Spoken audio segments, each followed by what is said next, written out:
अस्सलाम वालेकुम स्टूडेंट, उम्मीद है कि आप सब खैरियत से होंगे। आज का हमारा टॉपिक है एक्सरसाइज 1.2। ये एमसीक्यूज़ के लिहाज से भी इम्पोर्टेंट है और शॉर्ट क्वेश्चंस में भी ये क्वेश्चंस आते हैं। Form the following matrix: identity unit matrix, row matrix, column matrix and null matrix. ये हमारा क्वेश्चन नंबर 1 है।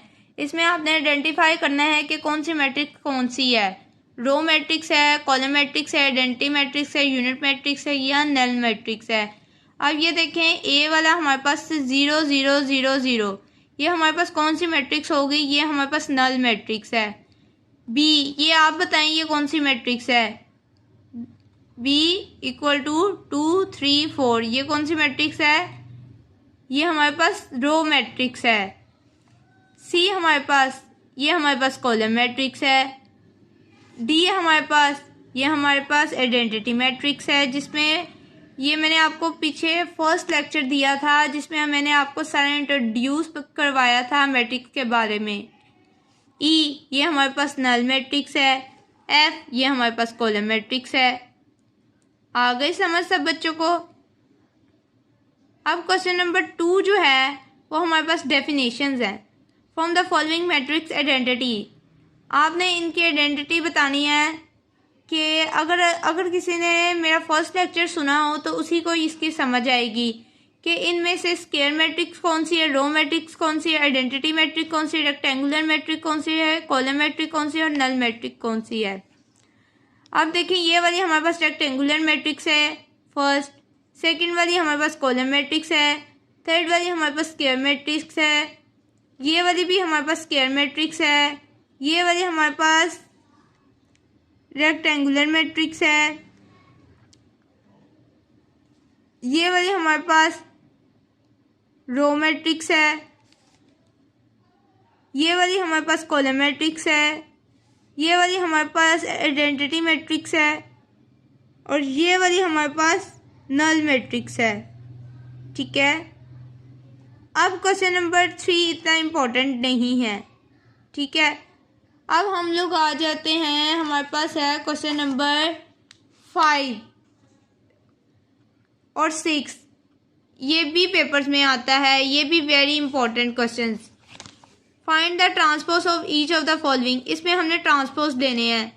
अब ट्रांसपोज कैसे लेते हैं वो भी मैं आपको बताती हूँ कि कैसे ट्रांसपोज को लेते हैं।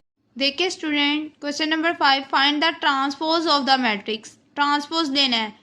अब ए का ट्रांसपोज क्या होगा? मैंने आपको फर्स्ट लेक्चर में बताया था कि ट्रांसपोज कहते हैं उल्ट को।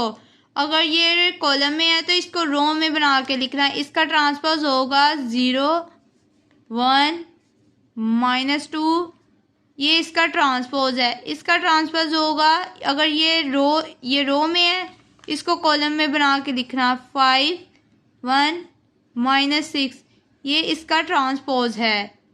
ठीक है, और यही इसका आंसर भी होगा। अगर ये कॉलम में है तो इसको रो में लिखना, अगर ये रो में है तो इसे कॉलम में लिखना।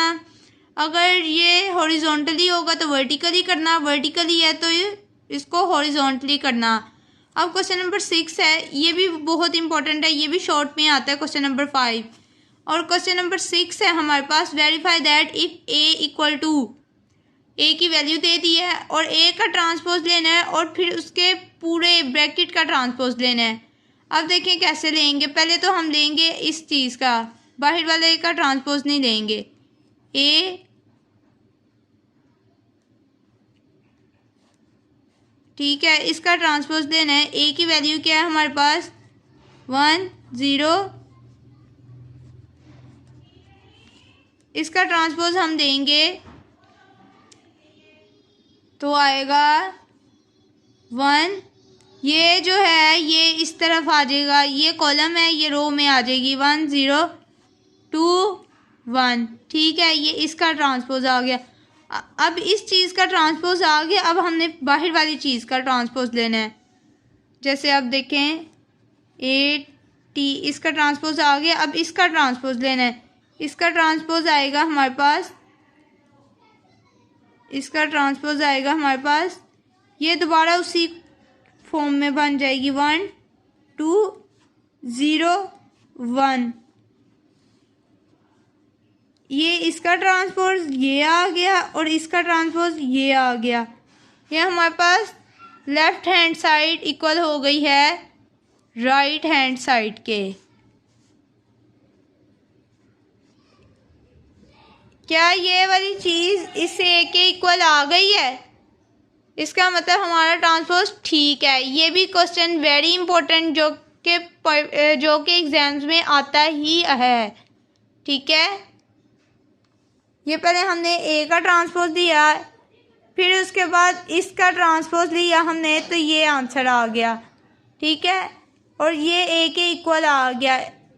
क्वेश्चन देखें आप बुक में, उधर दिया भी हुआ है कि लेफ्ट हैंड साइड इक्वल होनी चाहिए राइट हैंड साइड की, फिर ही हमारा आंसर ठीक होगा। तो इसका मतलब हमारा आंसर बिल्कुल ठीक है।